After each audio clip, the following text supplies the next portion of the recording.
Welcome to Learn with Lili. Today we are starting with your Learn New Images, a comprehensive course in English for Class 4 students, Chapter 13. And the name of the chapter is Flying Slippers. Word focus, cobbler. It denotes someone who mends or repairs all sorts of shoes. And a cobbler is also a dessert or pie with a thick crust made from fruit. Now let's read. Tanka is an old cobbler. First man is the merchant. Second man is the king. And Amna is a small girl. Scene 1. A cobbler's shack. Old shoes are lying around. Tanka the cobbler has gray hair and a gray beard. He is mending a shoe. Tack, tack goes his hammer as he drives a nail into the shoe. Tanka, talking to himself, this shoe won't last long, not even if I drive 50 nails into it, but I'll try. There are footsteps outside and a man burst into the room. Man, are you Tanka the cobbler? Tanka, indeed I am. Would you like me to mend your shoes? Man, forget about mending. I've been told you make slippers that can fly. Tanka, who told you that? Man, oh, never mind. He steps forward, closer to Tanka. Look, I want a pair of flying slippers. Make them for me, and you'll be a rich man. He jingles a bag of coins. Tanka, what do you want flying slippers for? Man, I'm a merchant with a flourishing business. I have untold wealth, but I want more. If only I could fly, I'd be able to gather riches from the far corners of the earth. Shack word meaning is a hut or a small cottage. Mending means repairing something. Jingles here means to make a light ringing sound like coins. A flourishing means growing well.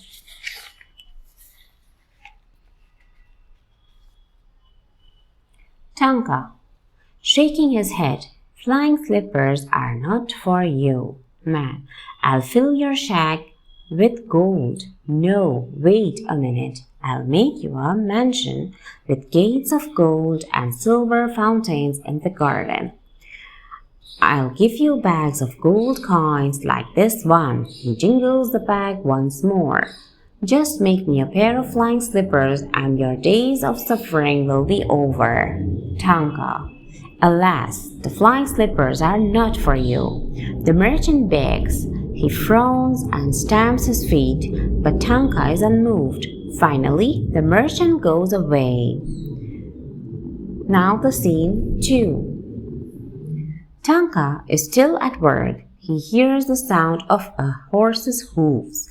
The door of the shack flies open and another man walks in, who is actually the king of the land. He is dressed in a velvet cloak and looks proud and powerful. King, I am the king of this land and I have come to meet Tanka the cobbler. Where is he?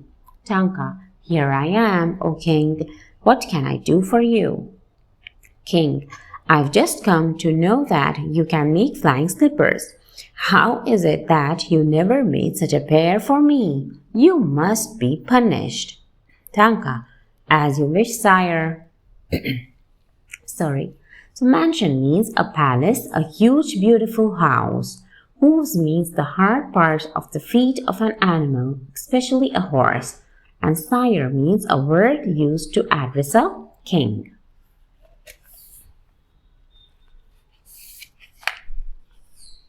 King, I'll forgive you if you obey my orders now. In 2 days' time, you must make me a pair of flying slippers. Use the finest leather and embroider the pair with a golden thread. A golden clasp will complete it. How does that sound? But hold on. Why wait for 2 days? Why don't you give me the slippers by this time tomorrow? Tanka, raising his head, Sire, you have everything a man could possibly wish for. Must you have flying slippers as well? King, You ignorant fool! Of course, I must have flying slippers. Don't you know I have enemies? With flying slippers, I will be able to take my enemies by surprise and destroy them. Ah, then I shall be the most powerful man on the earth. Tanka, alas, sire, the flying slippers are not for you. King, drawing his sword, how dare you disobey me? You'll pay for this. He moves forward as if to strike Tanka. Then something holds him back. He puts the sword back in the scabbard and leaves the shack. Now the third scene. Tanka passes a hand over his eyes, draws a deep breath, and stands up. He comes to the door of his shack and looks out. Just then a little girl goes running past the shack. Tanka, oh, Amna, come here, child. Yes, Grandpa, what is it? Where are you going?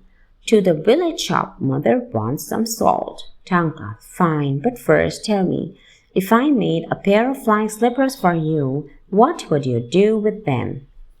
Now the word meaning of this page is embroiderer, decorate something with fine needlework and sewing patterns. Clasp means a metal device used to tie or close items. Ignorant means one who does not know much. And scabbard means a cover or case for a sharp weapon like a knife, dagger, or sword. Amna says, her eyes wide open with surprise. Flying slippers? You mean slippers that would take me up in the air? Up and up? Tanka, nodding. Exactly. Amna, clapping her hands and spinning around. Oh, I'd fly up into the blue sky, just like a bird. What fun that would be! Tanka, smiling, God bless you, my child. You'll have a pair of flying slippers in 2 days' time. So now, read and answer A1. Choose the correct options to answer these questions. Put a tick mark. 1.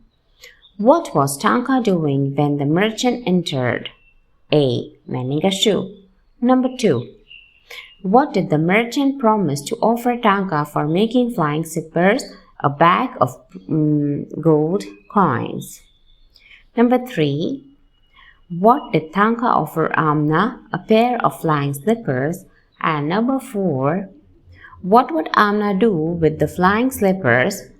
She would fly like a bird. Now, answer these questions and think and answer. So, question number 1. Why did people come to visit Tanka? Answer. People come to visit Tanka to get a pair of flying slippers. Number 2. Why did the king want the flying slippers? Answer. The king wanted the flying slippers to surprise his enemies and destroy them, and also wanted to become a powerful man on earth. Number 3. Why did the merchant want the flying slippers? The merchant wanted the flying slippers to gather riches from the far corners of the earth. Question number 4.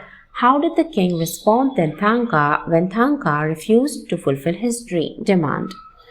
The king became very angry and drawn his sword and moved forward as if to strike Tanka when Tanka refused to fulfill his demand. Question now A3. Answer the questions with the reference to the context. 1. Just make me a pair of flying slippers and your days of suffering will be over. Who said this and to whom? The merchant said this to Tanka the cobbler. And B. How should the listener's day of suffering be over? If Tanka would make a pair of flying slippers for the merchant, he would get bags of gold coins and his suffering would get over. C. What was the listener's response to the speaker? The listener, Tanka, refused his offer by saying that the flying slippers are not for him. Number 2. You ignorant fool. Of course, I must have flying slippers. Who said this and to whom? The king said this to Tanka, cobbler. B. Why was the speaker angry? The speaker or king was angry because Tanka refused to make a pair of flying slippers for the king. And C. What was the listener's response to this? The listener Tanka refused to make the flying slippers for the king by saying that the flying slippers are not for him. Now think and answer. If you were offered the flying slippers, what would you do? Answer. If I would be offered the flying slippers, I would use them to help the peoples and animals who are in danger. And do you think Tanka would have made the slippers for the two men if they had been less greedy? Share your thoughts. Yes, I think Tanka would have made the slippers for the two men if they had been less greedy. Tanka did not want the slippers to be misused by anyone. Now let's continue. Create word world. Read this sentence. He is mending a shoe. The highlighted words are a combination of words, verb plus noun, that are commonly used together. When two or more words are put together as a phrase, combining a noun and a verb, it is called a verb-noun collocation.